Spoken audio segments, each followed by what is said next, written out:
नमस्कार दोस्तों, welcome back to your own channel Wealth Saga. आज है 24 मई 2021। एसजीएक्स निफ्टी आपको 43 पॉइंट्स की गैप डाउन ओपनिंग दिखा रहा है। बात करें किस पॉइंट पे ओपनिंग हो रही है तो 15,183 के आसपास आपको निफ्टी की ओपनिंग दिखाई पड़ रही है ऑन एसजीएक्स। अच्छा, बात करें एशियन मार्केट्स की तो एशियन मार्केट्स में आपको मिक्स क्यूज दिखाई पड़ रहे हैं विद स्लाइटली निगेटिव बायस।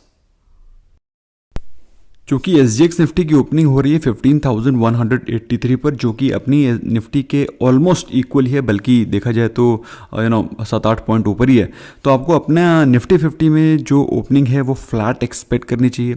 अब उसके बाद मार्केट में कई सारी ट्रिगर्स हैं, न्यूज़ हैं, उसको मद्देनजर रखते हुए आज मार्केट में मूवमेंट होगा। फिलहाल बात करें इंडियन इंडेक्सेस जो कि पिछले ट्रेडिंग सेशन में ट्रेड हो रहे थे, बहुत ही शानदार मूव था, specially during the last 1.5 hours. Nifty bank में 1200 के ऑलमोस्ट 1300 पॉइंट्स की तेजी थी, 4%, क्योंकि सारे के सारे जो टॉप गेनर्स थे वो बैंकिंग सेक्टर के स्टॉक्स थे। इसके अलावा Sensex of course mid cap small cap में थोड़ी सी कम बाइंग दिखाई पड़ी, लेकिन जो हैवी वेट्स थे, जो बैंकिंग सेक्टर के स्टॉक्स थे, उनमें बहुत ही अच्छी बाइंग दिखाई पड़ रही थी। और निफ्टी 50 को लीड कर रहे थे HDFC bank, SBI after their good results, IndusInd bank, ICICI bank, ये चारों के चारों बैंकिंग सेक्टर के स्टॉक्स निफ्टी 50 में लीड कर रहे थे। तो नो डाउट निफ्टी बैंक को तो ऊपर जाना ही था। पिछले ट्रेडिंग सेशन में जो वीकनेस दिखाई पड़ रही थी वो दिखाई पड़ रही थी पावर ग्रिड में। ऑल्दो पावर ग्रिड में आज एक गुड न्यूज़ है जिसको कि हम लोग आगे डिस्कस करेंगे। IOC, doctor Reddy's laboratory, Eicher motors, इन सब में थोड़ी सी माइनर प्रॉफिट बुकिंग दिखाई पड़ी थी, क्योंकि आईओसी ने अच्छे रिजल्ट्स पोस्ट करने के बाद इसमें अप मूव दिखाई पड़ रहा था। तो ऑफकोर्स अच्छे रिजल्ट्स के बाद में थोड़ी प्रॉफिट बुकिंग होना तो लाजमी थी। फिलहाल दोस्तों बात करें जहां पर थोड़ी सी कूल ऑफ दिखाई पड़ रहा है, थोड़ा जहां पर रिलैक्सेशन दिखाई पड़ रहा है, वो है गोल्ड एंड सिल्वर। वहां पर आपको थोड़ी सी प्रॉफिट बुकिंग होती हुई दिखाई पड़ रही है। फिलहाल अभी भी गोल्ड 48,000 के ऊपर ही ट्रेड कर रहा है। सिल्वर अभी भी 70,000 के बहुत ही ज्यादा ऊपर ट्रेड कर रहा है। तो मेरे हिसाब से if you are wanting to buy fresh, at least wait for some more time. Although commodity section में सिर्फ क्रूड में ही थोड़ी सी तेजी थी, दैट वाज 2.5%। क्रूड में 2-2.5% की तेजी को कोई खास तेजी, और नेचुरल गैस में 0.5% की तेजी को कोई गिरावट नहीं कहा जाता है। बट यस, मेरे हिसाब से गोल्ड एंड सिल्वर में थोड़ा सा बाइंग के लिए वेट किया जा सकता है। ऑल्दो इंडिया में गोल्ड की डिमांड तो कभी कम होगी नहीं। अभी जो एसजीबी सोवरेन गोल्ड बॉन्ड का जो अभी रिसेंटली कलेक्शन हुआ है बहुत ही ज़बरदस्त हुआ है। अभी उसके ज़रूरत के जो हेड हैं उन्होंने भी ये पोस्ट किया था, इंडिया में गोल्ड की demand is never going to be less. ऐसे में दोस्तों जो भी डिप मिलती है उसमें आपको गोल्ड को एक्यूमुलेट करना चाहिए for long term. It's a good hedge against your portfolios fall. फिलहाल बात करें करेंसी सेक्शन में तो करेंसी सेक्शन में आपको हर जगह पर ऐसी कोई करेंसी नहीं है जिसके against Indian rupee underperform कर रहा हो। तो बेसिकली हर करेंसी के सामने Indian rupee is performing great, so we should be proud about it. फिलहाल बात करें यूएसडी एनआर पेयर में तो जैसा कि एक्सपेक्टेड था वैसा ही हो रहा है। 73 के नीचे चला गया है यूएस डॉलर, और ऐसा लग रहा है बहुत ही जल्दी अभी जो रिसेंट के लोस थे 72.5 के, वो भी टूटते हुए दिखाई पड़ेंगे। तो पॉइंट भाई आज करना क्या है, तो निफ्टी 50 ने जो पिछली क्लोजिंग दी थी 15,175 पर, जिस प्रकार का माहौल है उस हिसाब से तो ऑलमोस्ट 15,180 के आसपास एसजीएक्स निफ्टी की ओपनिंग दिखाई पड़ रही, जो कि ऑलमोस्ट फ्लैट है। तो आज के दिन करना क्या है भाई, आज के दिन अगर मार्केट में कुछ पॉजिटिव मोमेंटम दिखाई पड़ता है आपके व्यू के हिसाब से, तो you can expect 15,250 levels today, अगर मार्केट में पॉजिटिव मोमेंटम कंटिन्यू रहता है तो। और इन केस अगर 15,250 भी ब्रेक होता है विद बिग वॉल्यूम और बिग कैंडल, जिसके की चांसेस थोड़े से कम है, तो 15,300 आपको दिखाई पड़ सकता है। अब मैं ये क्यों बोल रहा हूँ कि चांसेस कम है, क्योंकि मार्केट में एक दिन जब अच्छा मूव, बड़ा मूव, वॉलेटाइल मूव आ जाता है, उसके बाद थोड़ा सा पॉज मार्केट डेफिनेटली लेती है, थोड़ा सा प्रॉफिट बुकिंग होती है। पिछले ट्रेडिंग सेशन में बहुत ही ज़बरदस्त मूव था, so you must expect slight amount of positivity, slight movement, कोई बहुत बड़ा एक्सप्लोसिव मूव एक्सपेक्ट नहीं करना। अगर हुआ भी तो 15,250 के लेवल ब्रेक करने के बाद आपको 15,300 के लेवल्स दिखाई पड़ सकते हैं। अगर कोई प्रॉफिट बुकिंग आती है तो 15,100 is going to be a very very strong support zone, जो कि 75 पॉइंट्स नीचे है। और उसके बाद 15,000 से एक साइकोलॉजिकल सपोर्ट जोन भी क्रिएट हो गया है। जिनको नहीं पता है उनको बता देना चाहता हूँ, 15,000 पे अच्छी खासी पुट राइटिंग भी हो रखी है। तो 15,000 के नीचे कम से कम आज के दिन निफ्टी 50 का जाना थोड़ा सा मुश्किल दिखाई पड़ रहा है। ऑल्दो निफ्टी बैंक में बात करें तो निफ्टी बैंक में जो पिछले ट्रेडिंग सेशन में क्लोजिंग हुई थी बहुत ही शानदार और बहुत ही स्ट्रॉन्ग, 34,000 30,607।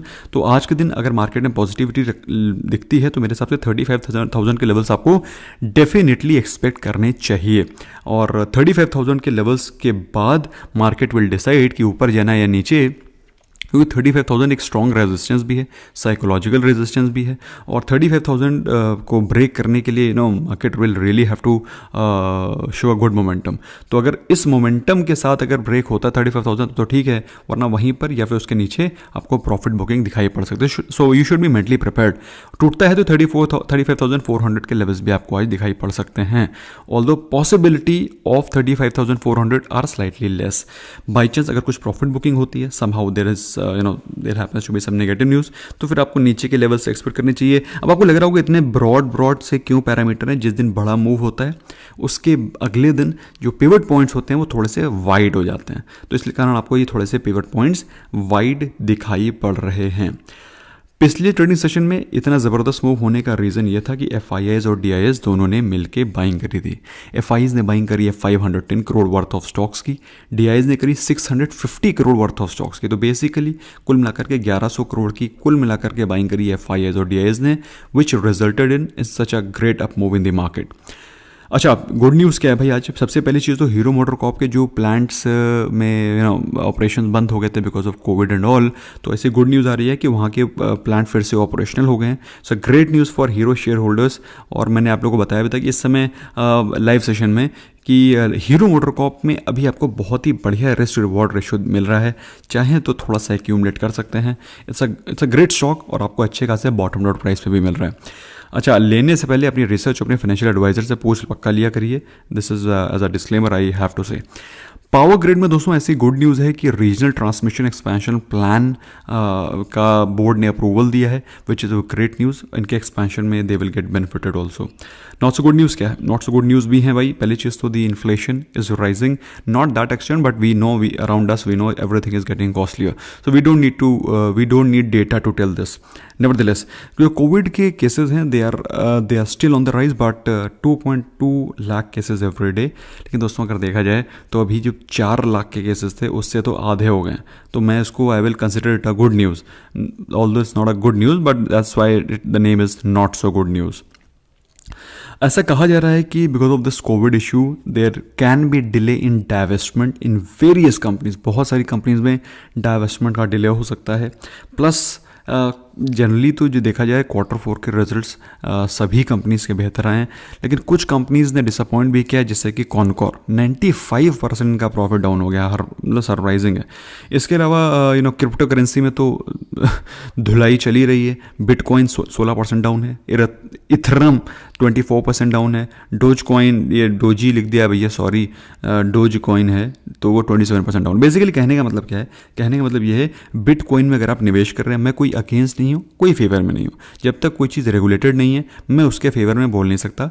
तो अगर आपको लेना है तो आप एक कैलकुलेटेड रिस्क लीजिए, और अपनी जितनी क्वांटिटी आप ले रहे हैं उसमें अगर आपका कुछ थोड़ा लॉस भी हो जाता है तो आपको फ़र्क नहीं पड़ना चाहिए। The aim should be this. अगर आपको फ़र्क पड़ रहा है तो फिर अवॉइड करिए, क्योंकि एज इट इज़ आप आग के साथ खेल रहे हैं, वो वैसे भी रेगुलेटेड नहीं है।